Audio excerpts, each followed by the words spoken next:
So, all right, let me give you guys some context for this game. This game was played in Albany, New York, in July of 2013, and this was the final game of um, of the Albany July 4th tournament. I was in the second division at that point. I was rated, I think, um, 14 1400 maybe coming into this tournament.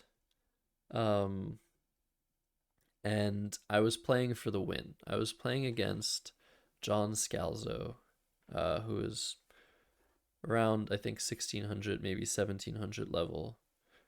Um, and we had quite the run where like me and him were the only people that could win the tournament. At a certain point, he was way ahead of me in terms of wins. So they had me paired against him for the last, I think, two or three out of four games, because I was the closest to being able to catch him and win the event. And he had put up a huge fuss about this, complaining to the directors, even though that's how the pairing system works. It's king of the hill. Like whoever is able to win, they're going to give the biggest chance to win.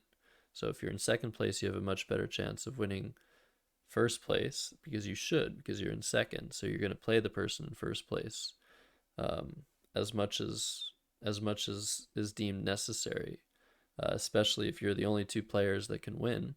They're just going to pair you until somebody wins.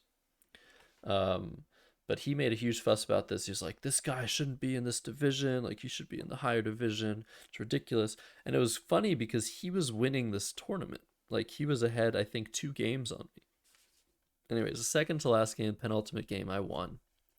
And this was it. This was the last game. I had a tie, so I was a half a game behind him going into this game. So all I needed to do was win, and I think I could even tie, and then I would win the tournament.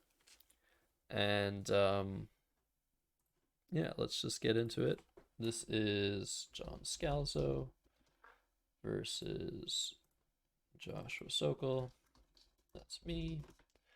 And my opening rack is this. And um, there's some options here, but I like the look of VAU. It's very defensive. It sets up, sort of sets up my H, but for some odd reason, I played VAU this way, not vertically. That's not what's odd, but the normal thing to do, I think, was play it here instead. Um, but for some odd reason, I chose to play it this way. Hold on, let's put the two placements in H7 and H6. What was my thinking? I guess my thinking here was this prevents an X bomb. So if he has like Axe or XI or XU, he would be able to score really big here, and I'd have like no real way to come back. Um, and I guess it also increases the score of plays that have an S in them because VAUS is a word. So that's maybe why I didn't like it. But let's see what the sim thinks here. Let's see if it likes my positioning or the more standard positioning, which sets my H up better. Immediately setting up like THO or something, which is decent. And yeah, for as I expected, I think this placement is just better. Um, and for some inexplicable reason, I moved it up. I moved it up by one. Just breaking opening principles, sort of.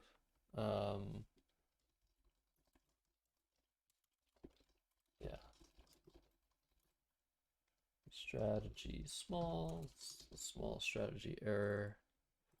Um, and because I did this, John was able to play Yak, which he might have played anyway. He would have played Yuck. But because he plays Yak, we now got into this position, you see this, where it is really, really hard to make a play. Um, at all. This was before okay was a valid word. And basically, the only way to make a play in this position is you either have yakitori, like the one word here, or maybe vaunt or avant, or some vault play, um, or a play with an S in it. And I had none of those things. Or a play like ending in a vowel and a V. And this was for the money. This was for first place in this tournament. And I was already in a very unfamiliar situation. I had never dealt with an opening position where the options were so limited. And it also like invokes the memory of a sub battle game that I had with Wander 15 where it was Surfink against the Truth Main, and the game started XU and UH, so just XU and UH, and that made it extremely difficult to make any plays whatsoever. So, anyways, John plays this. This is my rack, and I have this play of KHI that I don't even see, I think. Um, and instead of or this, like I have some plays that actually fit here, but I choose another inexplicable decision. I choose to exchange OO, which is the best exchange. The letters EHITZ, they have a lot of poison to them. On an open board, they can score really, really well. But this is not an open board. And the big issue, the big problem with what I was doing here is if I'm going to go for an exchange rather than playing through, which playing KHI I think is totally, totally okay here, totally sound. But I wanted to keep the board as was and just have him make an opening play, and I could then score. I was expecting maybe some play to the V, and then I would just score on the 5 row. So I was waiting for him to make a move. The problem is if I do that and we both score 0 for 6 turns in a row, that actually ends the game. If one of us knows the rule, 6 consecutive scores of 0 ends the game. And given that John is ahead by 7 points, what happens, no matter what the score is, what happens is you subtract the value, the face value of all of the letters on your rack, and that is your final score. So there's no way that I'm going to be able to try and compete with his rack if we pass 6 times. So what I need to do here is exchange a lot more than just 5, and I need to go for an S or a blank and try to bingo first. Or just, this is a position where turning over tiles is essential, because of how difficult it is to make a play. Unless I have a play, like if I play KHI, it is totally okay. There's nothing wrong with this play. If I play thou, that's okay. Maybe he has something, maybe he doesn't. I can make any of these plays, which for some reason I didn't see, and I can be fine. But my exchange OO was absolutely the wrong move. I really wanted to keep the Z, but in this position, I need to exchange either 6 or 7 tiles if I'm going to exchange. And that is not what I did. I exchanged 2, and John responded by exchanging 6. And I was like, interesting. I guess he's going for an S or a blank. And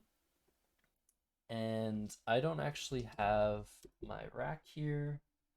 I think it was this. And I ended up exchanging HO, um, which again was a very wrong decision because now I don't have any plays. Now I'm just like removing my plays from the K. I'm leaving myself with TA to play Tav if necessary because I was aware of the rule, of the six pass rule, and I knew that I needed to leave myself with a play next turn because after I exchange and if he exchanges again, then I would either need to make a play or he would need to make a play. And if I don't make a play, then he can just pass his turn. He doesn't even need to exchange, and he's just gonna win the game like 10 to 2 or something. Um, so I knew that, so I kept the TA. But for some reason, again, I was spacing out on plays making KH, um, and I exchanged HO, and then he exchanged 5. And I was like, okay, he's making a little bit of progress, but not much. That's fine. That's fine. But I drew 2 vowels, and I had to make a play. I didn't see AU. I only saw Tav, and I played Tav. Um, and John responded with Orgiast. I think caught a glimpse of letters that he had, and I wrote down SOGI. But he just bingoed. So that glimpse of the tiles that he overturned by mistake uh, didn't mean a thing. So Orgius comes down. He actually plays it. Oh, um, huh. Oh, he plays it with the blank T. So it scored 72. Um, and now he's up on this board, and I have like nothing. Um, I play Zoe, keeping IY. Um, I guess I could play something like Yogi or Zoe.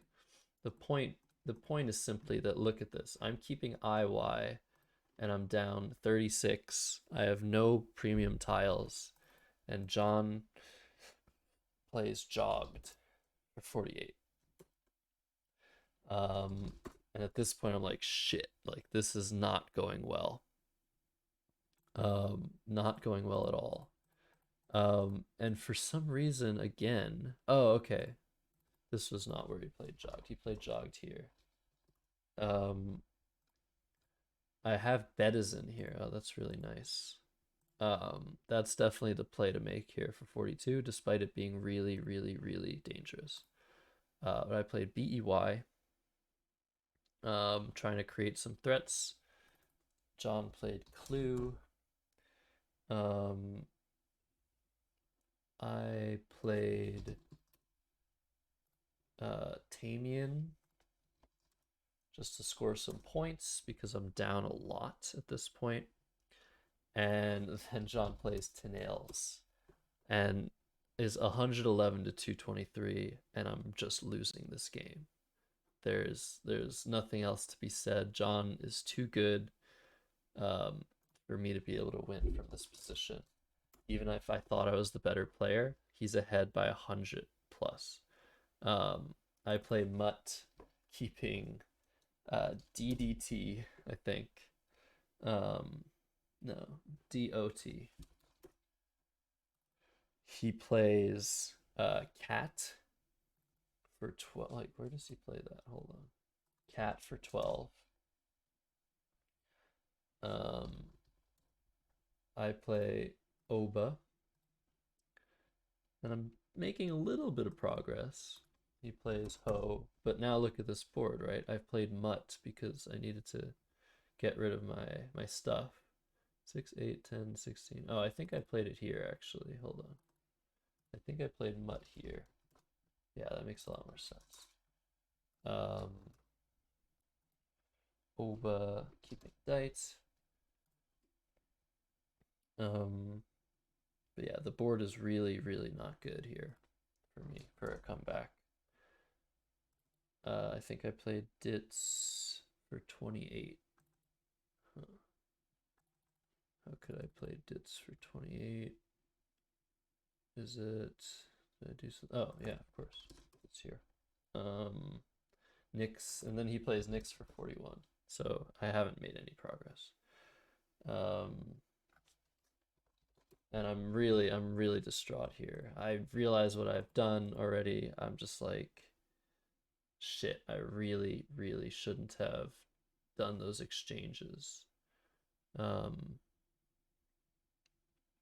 OI, played OI for 7. How is that possible? OI, uh, where does that fit? I don't understand. OI, OI, OI. 6, 8. Oh, I see what happened. He actually played Nyx here to block more. Sacrificing 1 point to block makes perfect sense. And now I have OI for 7. Yeah, I'm trying to set up a lane under here.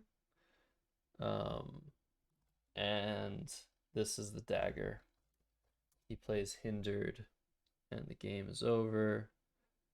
I think I tried to phony here. I don't know what it was that I tried.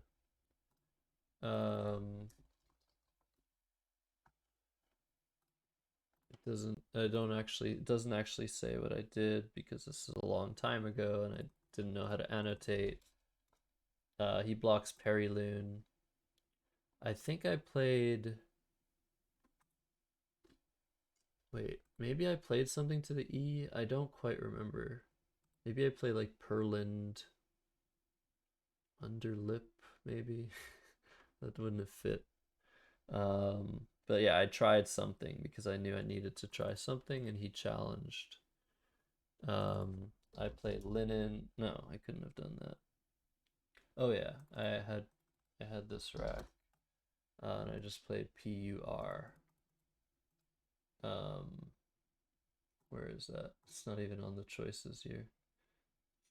PUR for 22. Where does that even work? PUR for 22. Nowhere. Okay, so actually, I must have played it. I don't know what I did. I don't know how any of this is. Oh, I see what happened. Sorry, I keep on messing up the annotation. Um, he first played Cop. Um, then I played PUR. Still don't know where I played that. Maybe PURL. This is bad. I really wish I was better at this. Or that I was like 9 years ago better at this. Somewhere else he could have played Cop for 28. Oh. Uh,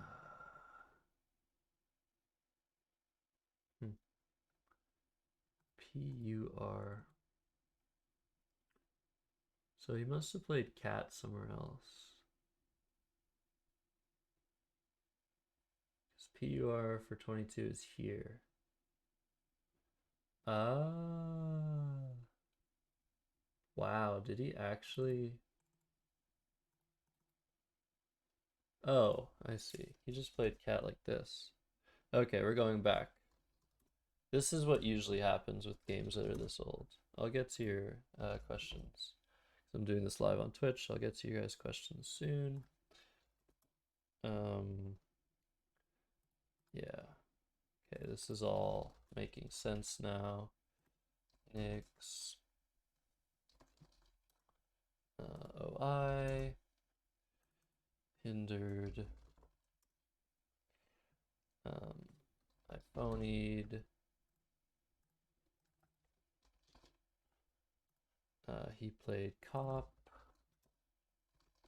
I played Per. He played Far. I played Linen, trying to open a triple triple as a last ditch attempt to win the game. And I think I phonied again. I don't know what I did. but I passed my turn. He played Gap for 5. What? Gap for 5. Or Gad for 5, maybe. Um, I played While.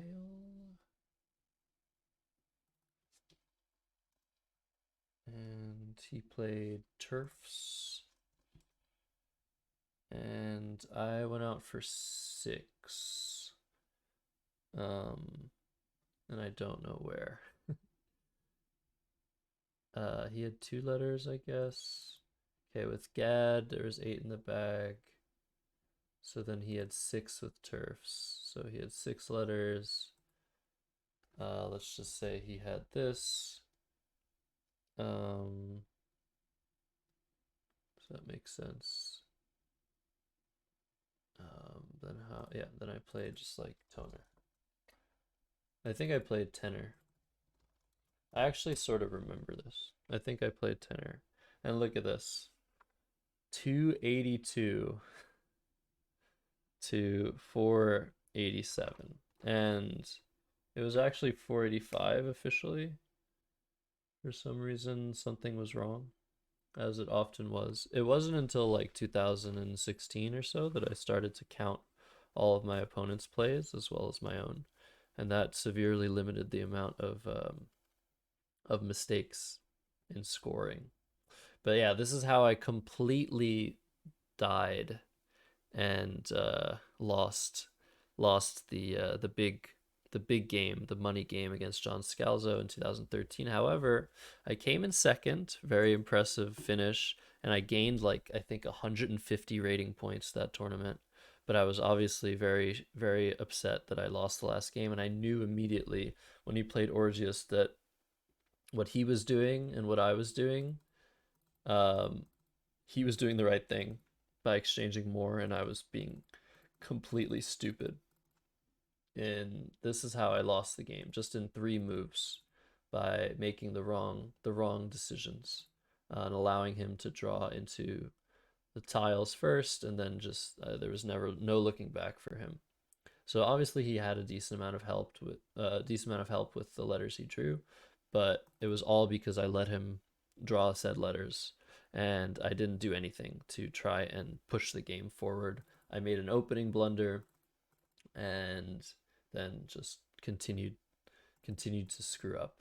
And I had to play Tav here pretty much. Otherwise, the game would have ended. And yeah, that was it. So that's that. I'm gonna answer questions from Twitch now. Sorry everybody for ignoring you. But let me see. Jovsky says theory on positions like this seems quite fun.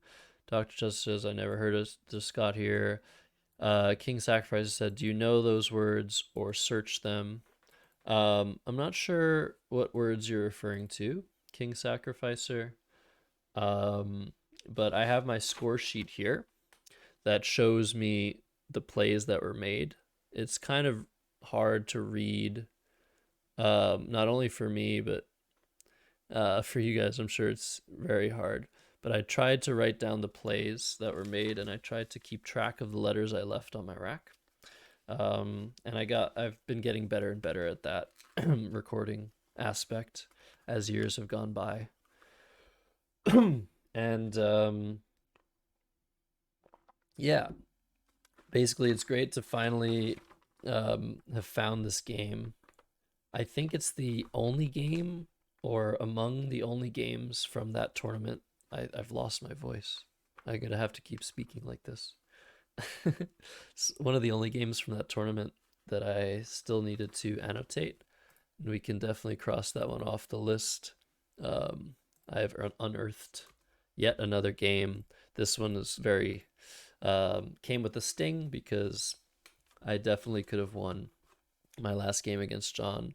I definitely felt like if we were just playing on a regular board, I had an advantage over him, but he got me in a very tricky position that I had never experienced in my um, in my in my Scrabble career.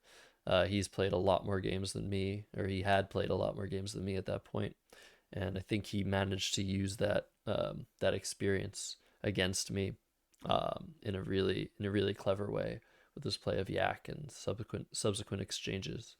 So kudos to him, and I'm really glad to have found this game. And yeah, I guess for those watching on YouTube, that will be it for you guys. And hopefully, I'll find some more games. I already have a nice pile here of old games that I can show. And I'm looking forward to the next one.